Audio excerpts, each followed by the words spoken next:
بسم الله الرحمن الرحيم. الحمد لله رب العالمين، والصلاة والسلام على نبينا محمد وعلى آله وأصحابه أجمعين. الحمد لله حمدا كثيرا طيبا مباركا فيه، الحمد لله كما يحب ربنا ويرضى. مين مريم سعيد. karibuni sana kwenye hii kanati ya Al-Qur'ani Nur, karibuni sana kwenye channel ya Al-Qur'ani Nur. Ikiwa mpaka sasa hujajiunga, tafadhali naomba ujiunge kusudi ufuatilie. Inshallah itakuwa kila ninacholeta kinakuwa na faida kwako na kwa wenzio. Pia ukiwa mwenzio hana, unaweza kumtumia hii link ya hii channel kusudi ajiunge. Leo inshallah nitaongelea kuhusu sala za usiku zile karibu na alfajiri. Kwa Kiarabu wanasema qiyam al-layli fi sahar, qiyam al-layli fi sahar fi Ramadhan, katika huu mwezi mtukufu wa Ramadhani. بعد الحمد والشكر والصلاة والسلام على نبينا محمد وعلى آله وأصحابه أجمعين.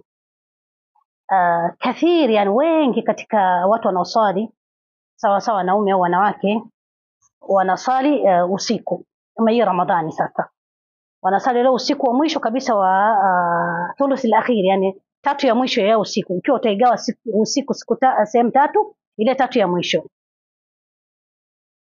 Kwa sababu gani tunaswali usiku wa mwisho? Kwa sababu Allah anashuka katika samaa ya dunia. Allah ikifika usiku wa mwisho karibu na alfajiri kwa muda wa masaa matatu, anashuka, anasema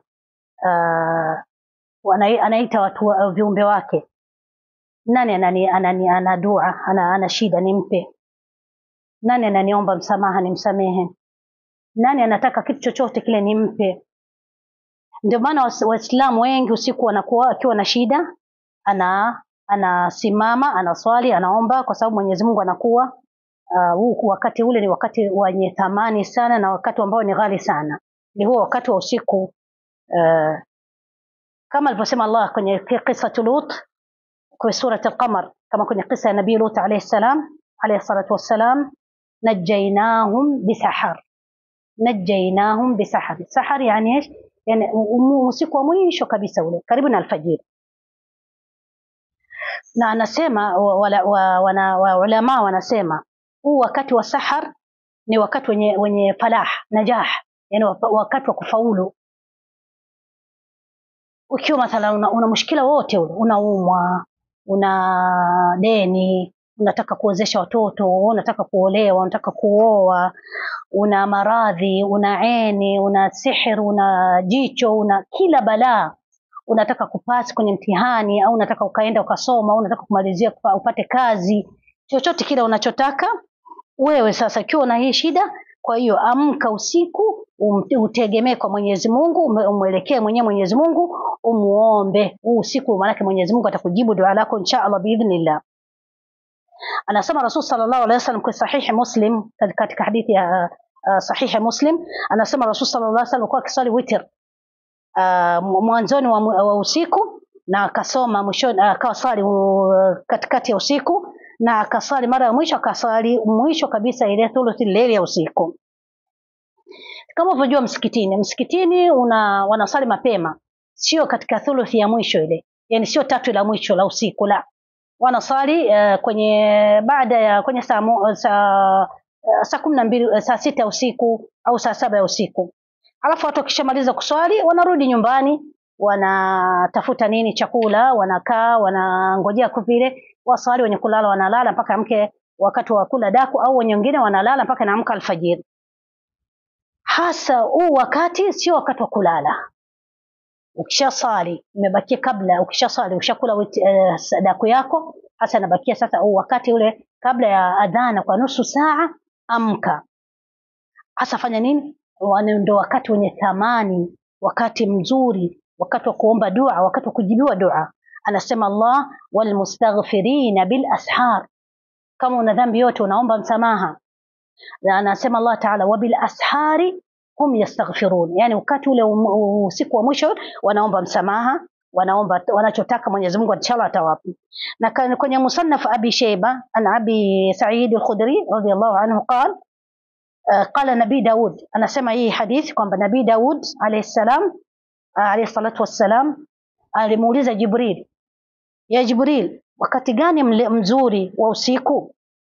Jibril akasema mimi sijui, lakini al-arshi yahtazi fi sahar, yani arshi ya Mwenyezi Mungu, sehemu ya Mwenyezi Mungu uko mbinguni, inatingishika kwenye sahar, yani usiku wa mwisho kabisa. Yani maana yake usiku wa mwisho ndio usiku wa kufanya nini? Wa kuomba dua. Na wasema baadhi ulama au mfasirina anasema usiku Mwenyezi Mungu anafungua mlango wa janna, milango ya pepo ile anaifungua, afu anaiambia pepo jipambe kwa watu watakuingia kwako. Na anasema Jabir radiyallahu anhu, idha jaa waqti as-sahar qala Allah ta'ala liljanna tatayyabi li ahliki, yani jipambe, jitengeneze kwa sababu watu ambao watakuja wataingia peponi. Afa anasema Jabir, uone kwamba usiku ikifika usiku karibu na alfajiri, hali ya hewa nzuri, ukitoka mashallah utakuta hali ya hewa nzuri sana. Kwa sababu gani? Kwa sababu milango ya pepo imefunguliwa.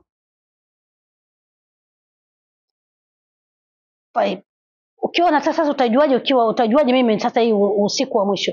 Wewe utachukua kuanzia magharibi, imeingia saa ngapi, utaigawa mara 6. Ikiwa utaigawa mara 6 utakuta nusu saa ya mwisho ndio ile wakati wa sahar. Ama ukiwa utaigawa masaa kuanzia magharibi mpaka alfajiri, masaa kutaigawa kwa matatu, itatokea masaa matatu.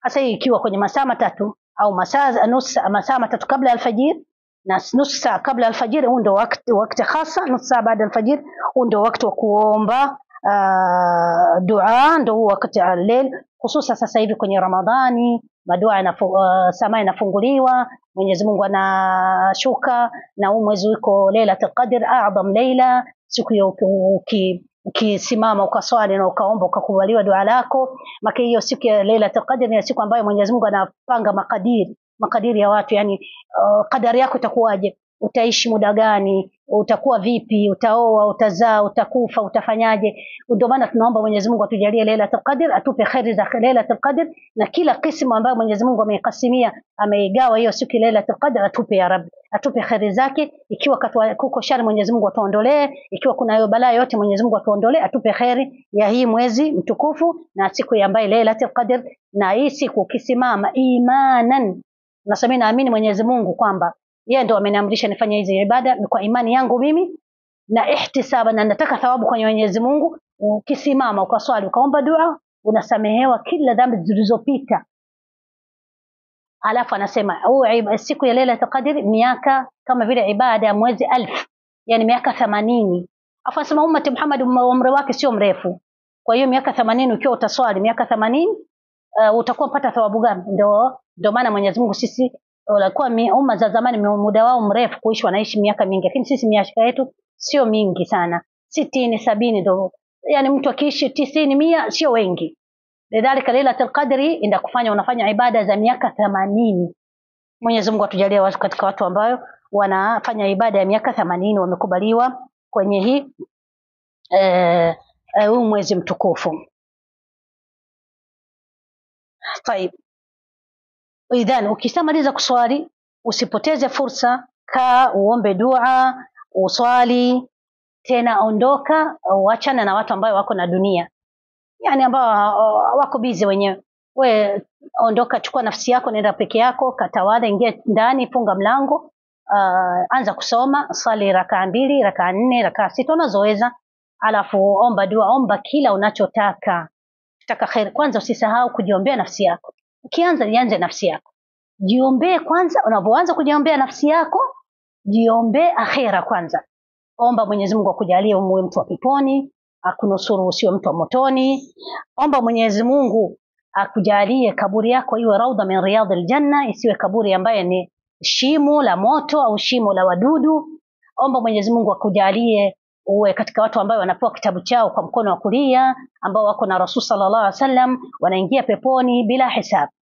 Ukishamaliza kuomba ya nafsi yako, afu utajiombea mambo ya dunia. Sasa utaanza kuomba dunia, unataka nini mwenyewe, omba unachotaka mwenyewe. Ukitaka Mwenyezi Mungu akupe mali, ukitaka Mwenyezi Mungu kuondolee maradhi, ukitaka Mungu akupe afya, Mungu akupe watoto, unavyotaka unaomba.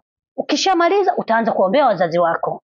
Wazazi kabla ya watoto, utaombea wazazi wako, kama wako hai Mungu wape uhai, Mungu kama wagonjwa Mungu wape afya, lakini ikiwa wamekufa waombee Mwenyezi Mungu awarehemu, kwa rehema kubwa, manake kila mtoto akimwombea mzazi Mwenyezi Mungu anamkubalia mzazi mtoto dua hilo. Mzazi huko peponi, huko aliko Mwenyezi Mungu anamjalia anakuwa kwenye fusha. Mwenyezi Mungu atamuondolea inshallah, kama mzazi yuko kwenye mahali pabaya, kwa dua ya watoto wazazi wale wanaweza kuwa wakaondoka mahali pabaya wakakaa mahali pazuri. Kwa vizuri sana kumuombea mzazi. Ukishamaliza kumuombea mzazi, omba na watoto wako na ndugu zako na jamaa zako, wajukuu zako nao wataka wewe mwenyewe waombee. Ukishamaliza iwe ndio mwisho. Afu usisahau kumuombea kila Muislamu, au kumuombea ya Rabbi msamehe kila Muislamu na mwanamke na mwanaume aliyeko hai aliyeko mauti. Kila unavomwombea Muislamu unapata kila thawabu kwa yule, kila Muislamu wewe unapata thawabu. Angalia utajikuta yawm al-qiyama na thawabu nyingi sana kwa sababu umeombea dua Waislamu. Na usisahau kusoma hii dua. Rasul sallallahu alaihi wasallam kamuuliza Aisha, kamuuliza radhiyallahu anha, kamuuliza ya Rasulullah, nikiona lailatul qadr niseme nini? Kamwambia sema Allahumma innaka afu tuhibbul afwa fa'fu anna. Allahumma innaka afuwun tuhibbul afwa fa'fu anna. Allahumma innaka afuwun tuhibbul afwa fa'fu anna. omba Allahumma ighfir li, astaghfirullah alazim, subhanallah wa bihamdi, adada khalqi wa rida nafsi wa zinata arshi wa binadi kalimati wa midadi kalimati, la ilaha illa Allah wahdahu la sharika lahu almulku wa lahu alhamd wa huwa ala kulli shay'in qadir, subhanallah wa bihamdi, subhanallah alazim. Madua unayoweza omba akiyo siku hiyo ni siku ya kuomba madua, na kila dhikr unajua unapata thawabu sana. Alhamdulillah kathira, mshukuru Mwenyezi Mungu kwa kila neema alizotupa.